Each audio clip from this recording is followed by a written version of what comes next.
அன்பர் அழைக்கிறார், அன்பர் அழைக்கிறார், அன்பர் அழைக்கிறார், என் அன்பர் அழைக்கிறார்.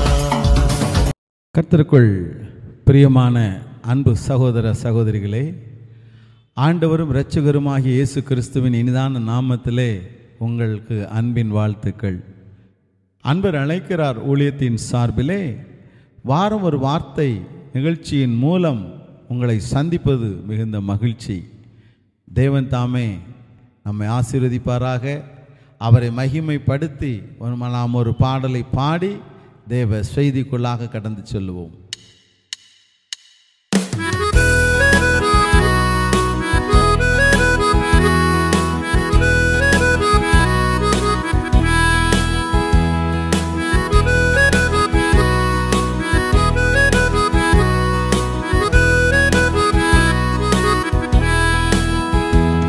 உங்க கிருபைதான் என்னை தாங்குகின்றது, உங்க கிருபைதான் என்னை நடத்துகின்றது, உங்க கிருபைதான் என்னை தாங்குகின்றது, உங்க கிருபைதான் என்னை நடத்துகின்றது.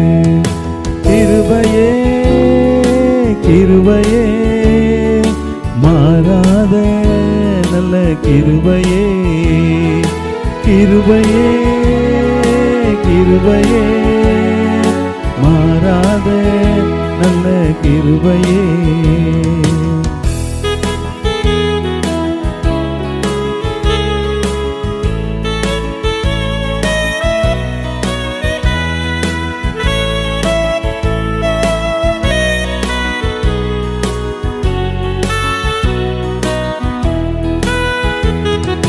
சோர்ந்து போன நேரத்திலெல்லாம் என்னை சுமந்து கொண்ட கிருபை இது, சோர்ந்து போன நேரத்திலெல்லாம் என்னை சூழ்ந்து கொண்ட கிருபை இது. கிருபையே கிருபையே மாறாத நல்ல கிருபையே, கிருபையே கிருபையே மாறாத நல்ல கிருபையே. உங்க கிருபைதான் என்னை தாங்குகின்றது, உங்க கிருபைதான் என்னை நடத்துகின்றது, உங்க கிருபைதான் என்னை தாங்குகின்றது, உங்க கிருபைதான் என்னை நடத்துகின்றது.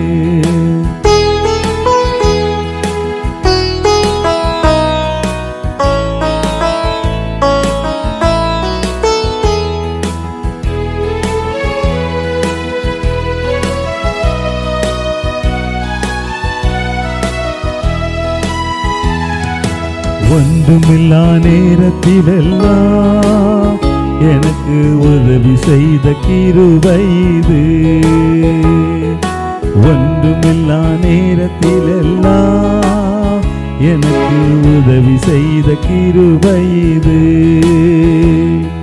கிருபையே கிருபையே மாறாத நல்ல கிருபையே, கிருபையே கிருபையே மாறாத நல்ல கிருபையே. உங்க கிருபைதான் என்னை தாங்குகின்றது, உங்க கிருபைதான் என்னை நடத்துகின்றது, உங்க கிருபைதான் என்னை தாங்குகின்றது, உங்க கிருபைதான் என்னை நடத்துகின்றது. கிருபையே கிருபையே மாறாத நல்ல கிருபையே, கிருபையே கிருபையே மாறாத நல்ல கிருபையே. பிரியமானவர்களே, இந்நாளிலும் தேவ செய்திக்காக ஆண்டவர் கொடுத்த வேத பகுதி எரேமியாவின் புலம்பல் புஸ்தகம் 3ஆம் அதிகாரம் 22ஆம் வசனம் உங்களுக்காக நான் அதை வாசிக்கிறேன். நாம் நிர்மூலமாகாதிருக்கிறது கர்த்தருடைய கிருபையே, அவருடைய இரக்கங்களுக்கு முடிவில்லை. பிரியமானவர்களே, நாம் நிர்மூலமாகாதிருக்கிறது கர்த்தருடைய கிருபையே. நாம் இன்றைக்கு எப்படி வாழ்ந்து கொண்டிருக்கிறோம்? இன்றைக்கு நாம் ஆசீர்வாதமாக இருக்கிறோம்.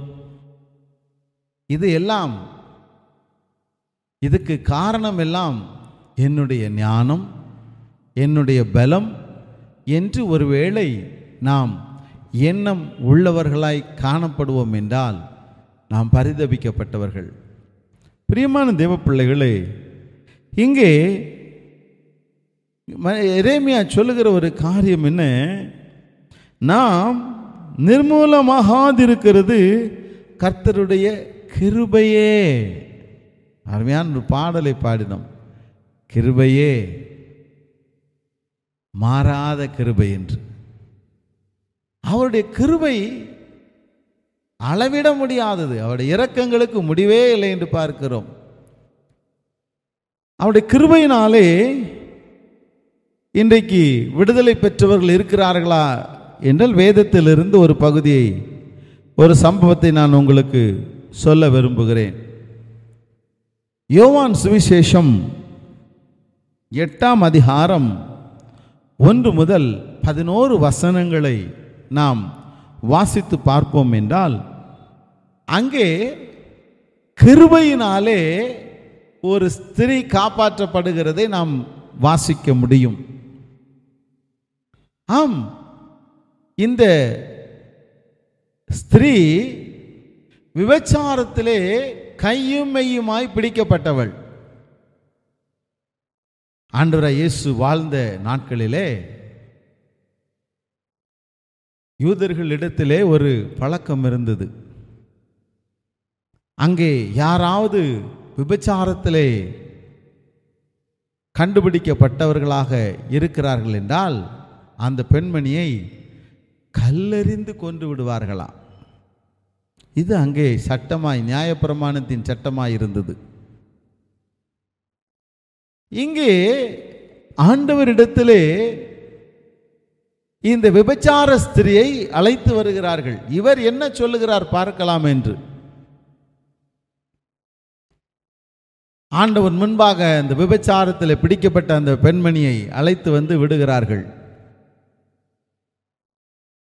அவரிடத்தில் கேட்கிறார்கள், ஆண்டவரே, விபச்சாரத்திலே ஒரு பெண் கண்டுபிடிக்கப்பட்டாளானால் அவள் மோசேனுடைய நியாயப்பிரமாணத்தின்படி கல்லெறிந்து கொல்லப்பட வேண்டும் என்று சொல்லப்பட்டிருக்கிறது. நீர் என்ன சொல்லுகிறீர் என்று கேட்டார். நீர் என்ன சொல்லுகிறீர் என்று கேட்ட பொழுது ஆண்டவராய் இயேசு தம்முடைய கிருபையை விளங்க பண்ணும்படிய அமைதியாக இருந்தார். அந்த பெண்மணிக்கு ஒரு போராட்டம். இவரும் என்னை நியாயம் தீர்ப்பார் நியாயப்பிரமாணத்தின்படி என்று நினைத்தாள். அங்கே இருக்கிறவர்கள், இவர் ஒரு விசேஷித்த மனிதராக இருக்கிறாரே, தேவ மனிதராக இருக்கிறாரே, இவர் என்ன சொல்லுகிறார் என்று பார்க்கலாம் என்று விரும்புகிறார்கள். ஆண்டவராய் இயேசு அமைதியாக இருந்து ஒரு காரியத்தை சொன்னார். உங்களில் பாவம் இல்லாதவன் இவள் மேல் முதலாவது கல்லை எறிய கடவன் என்று. உங்களில் பாவம் இல்லாதவன் இவர் மேல் முதலாவது கல்லை எறிய கடவன் என்று சொன்ன மாத்திரத்திலே அங்கே சூழ இருந்தவர்கள் எல்லாரும் கற்களை கீழே போட்டுவிட்டு கடந்து சென்றார்கள் என்று நாம் வேதத்திலே வாசிக்க இயலும்.